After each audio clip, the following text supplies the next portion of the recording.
In an era when historic homes often echoed the styles of Europe, one bold American design broke the mold. Designed for the American landscape, born from Midwestern ideals, and the result of one man's architectural rebellion, the Prairie Style is unlike anything that came before it. In today's episode of Homes Explained, we'll take a closer look at the Prairie Style, uncovering its bold American origins, examining the defining exterior as well as interior features that set it apart, and exploring the legacy it left on residential architecture all across the United States. The Prairie Style emerged in the 1890s, although it reached its peak around 1905 to 1915, and it was widely recognized as the first architectural style to originate in the United States, a truly American innovation in a field previously dominated by European traditions. Its most iconic figure was a man called Frank Lloyd Wright, who led a loosely connected group of Midwestern architects called the Prairie School, which was centered around the area of Chicago. The style's name wasn't just poetic, it reflected a genuine connection to the vast open landscapes of the American Midwest. Homes were designed to sit low and wide on the land, with very horizontal roof lines, long bands of windows, and a natural palette that blended with the surroundings. The Midwest, with its expansive views and architectural energy following the Great Fire of Chicago in 1871, became fertile ground for this new movement. Influenced by the arts and crafts movement, Prairie architects valued craftsmanship and simplicity. They also looked to Japanese architecture to borrow ideals such as proportion, flow, and harmony with nature. But above all, they sought to create a form of democratic architecture, and this was the rejection of aristocratic excess in favour of clean lines, functional spaces, and thoughtful design which catered to the needs of the modern American family. Though it began as a regional movement, the Prairie Style gained national visibility through publications, exhibitions, and the rising fame of Frank Lloyd Wright. His designs, especially the Roby House, helped define the movement and brought its quiet revolution to a much broader audience. With its philosophy rooted in nature, proportion, and simplicity, Prairie Style homes weren't designed to impress with height and decoration, but with balance, craftsmanship, and connection to their surroundings. So let's take a look at the exterior identifying features which make Prairie Style homes instantly recognizable, not just from the street, but within the broader story of American architecture. The first exterior feature, without a doubt, is the strong horizontal emphasis, where every architectural element of the Prairie Style is designed to draw the eye sidewards. Now, this horizontal emphasis was no accident. It was meant to visually anchor the home to the earth. Even the properties of the house itself were often exaggerated in width, with low slung profiles and very wide facades that seemed to stretch across the landscape rather than rise above it. Exterior feature number 2 was the low-pitched hip roof. Now, these roofs emphasized the home's horizontal orientation. So unlike gabled or peaked roofs in previous architectural styles that we've looked at, the low-pitched feels very sheltering and stable, intentionally mirroring the flat terrain of the surrounding land. Next up are the deep overhanging eaves. So these projecting eaves extended way beyond the walls of the house, revealing the beam structure underneath. But it wasn't just decorative. They offered passive climate control by letting in sunlight during the winter and shading the windows in the summer. It's a subtle example of how Prairie Style homes were very much built with the environment in mind. The fourth exterior feature were integrated planters and porches. So with Prairie Style homes, planters, porches, low garden walls were all designed as part of the structure. So typically with the other architectural styles, not so much porches, but the low garden walls, the planters, all of those things would have been added after the fact, after the build.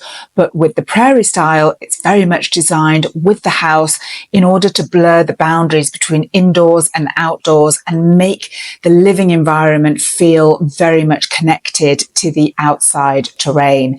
In his own designs, Frank Lloyd Wright used urns, planters and reflecting pools in order to tie his buildings into the landscape.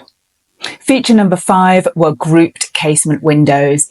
Prairie homes often featured sets of narrow vertical casement windows arranged in long ribbons. And actually these type of windows are often known as ribbon windows, where they're just kind of all in a series together.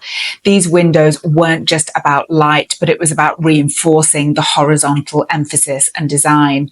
And many of the windows were adorned with kind of art, glass, installations, and this was another signature of Wright's work, where he liked to blur the lines between art and architecture. And finally, the 6th exterior feature is the chimney. Unlike the asymmetrical or side-placed chimneys of earlier architectural styles, the Prairie homes typically featured a very large centrally placed chimney. But it wasn't just a structural placement, because on the interior, the hearth was considered the heart of the home, and it was felt that that belonged in the middle. And on the exterior, it provided a very strong vertical counterbalance that helped this very horizontally orientated home stop feeling too flat or static. While the exterior of a Prairie style home grounds it in its environment, the interior completes the experience. Step inside and you'll find the same horizontal elements, craftsmanship and connection to nature throughout all the living spaces. The first interior feature of the Prairie style home was the open floor plan.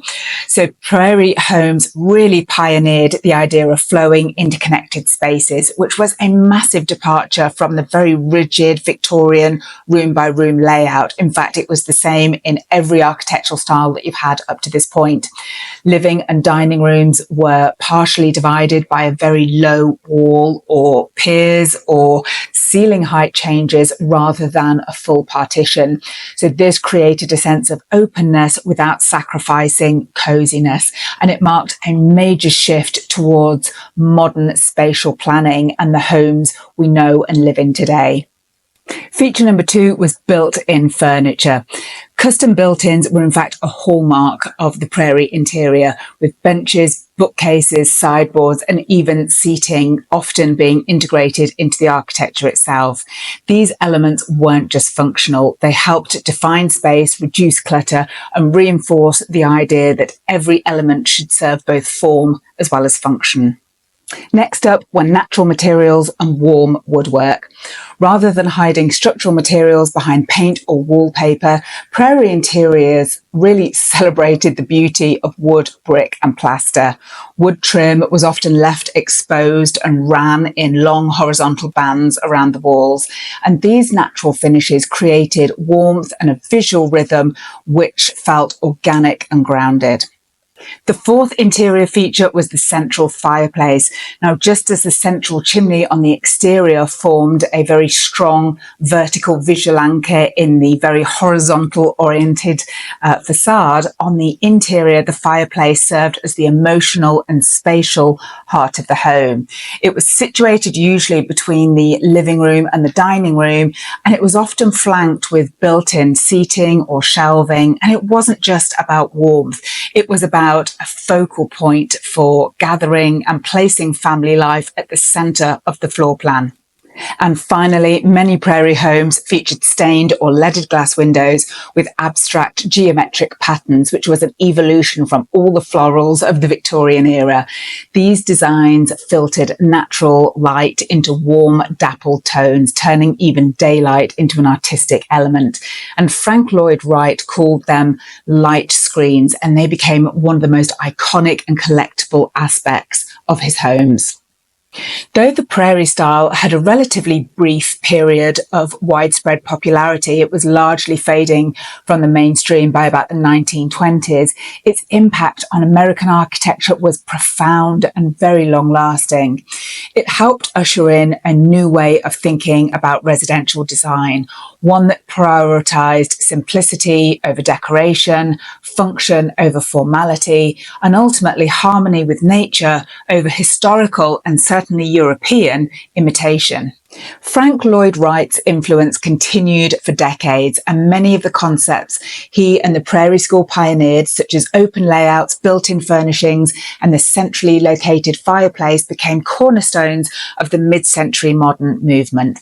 And you can see echoes of Prairie thinking in everything from California ranch homes to minimalistic Scandinavian interiors.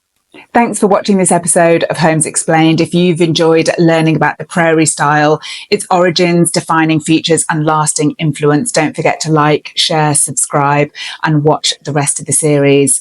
From Gothic towers and Queen Anne turrets to the clean horizontal line of the Prairie, each of these styles tells a story about how we've chosen to live, build, and belong. See you next week.